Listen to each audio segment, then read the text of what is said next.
Welcome back to today's Family Connection Point. Today we're in the first 7 verses of the book of Jude.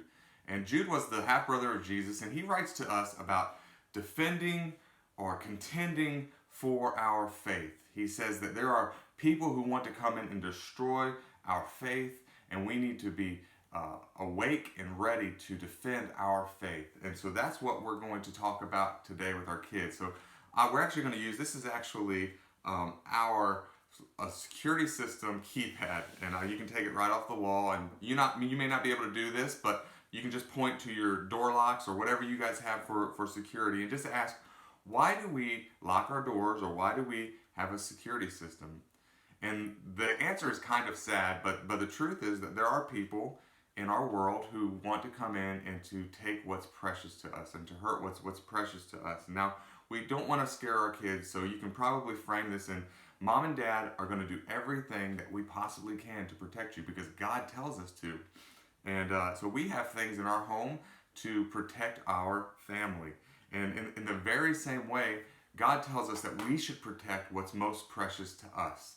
And our faith is what's most precious to us. And the sad thing is, there are people who want to come in and to twist and distort what God's truth really is. And so we actually are told in the scriptures that we need to be aware and ready to defend our faith. And that's what Jude actually talks about today. He introduces himself as a servant of Jesus Christ, which is a great way to introduce. Jesus is the master. He sets the orders.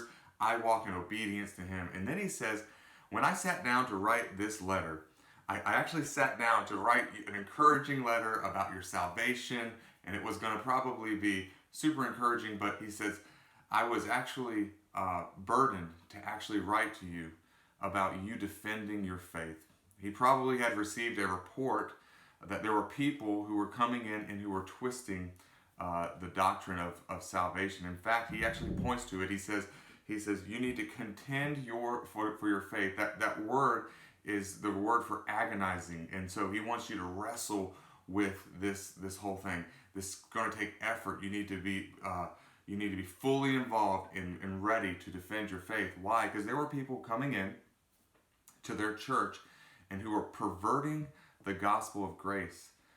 They were probably taking the gospel of grace as a license to sin, and basically saying, well, Jesus forgives us so we can go buck wild and do whatever we want.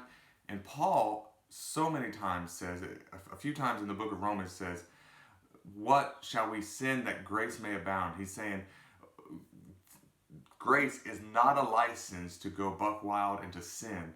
He says, mea genoita, that's the Greek word. He says, God forbid, of course not. That is not what grace is about. See, these people were coming in and they were twisting what God had taught, and what Jude says is, y'all got to stop them. You got to contend with them. You got to get in their face and say, you're wrong. You got to step up, grow a backbone, and look them in the eyes and say, this is wrong. It's too precious to let someone sneak in and destroy. You need to defend. You need to protect. You need to be on guard. Lock the doors and keep them out is what he's saying. He says because the results of this are super, super important. He actually points to the consequences for believing this type of doctrine, this false doctrine. And he points to 3 different things. He points to the people coming out of Egypt, and how many of them, when they came out of Egypt, because of their disbelief, died in the wilderness.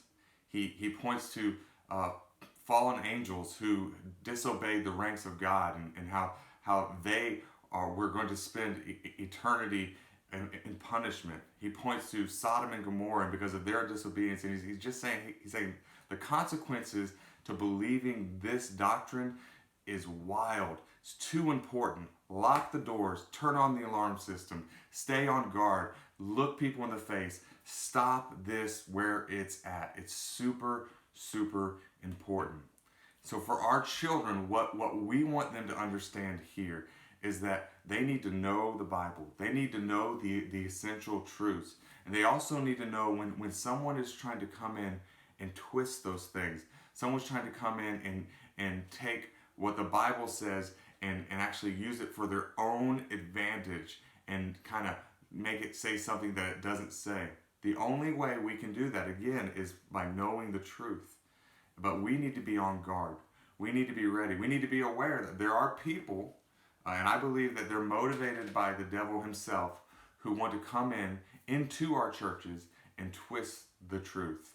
And so today, we're not trying to scare our kids, but what we want them to know is that the thing we find most valuable is our faith. And we want to put safeguards around it. We want to be aware that there are people who want to come in and to twist it and to change it and to kind of steal it. But we're not going to let them do that. Why? Because it's too important to us. And it's our call as Christians to guard our faith. That's our lesson for today. I hope that was helpful.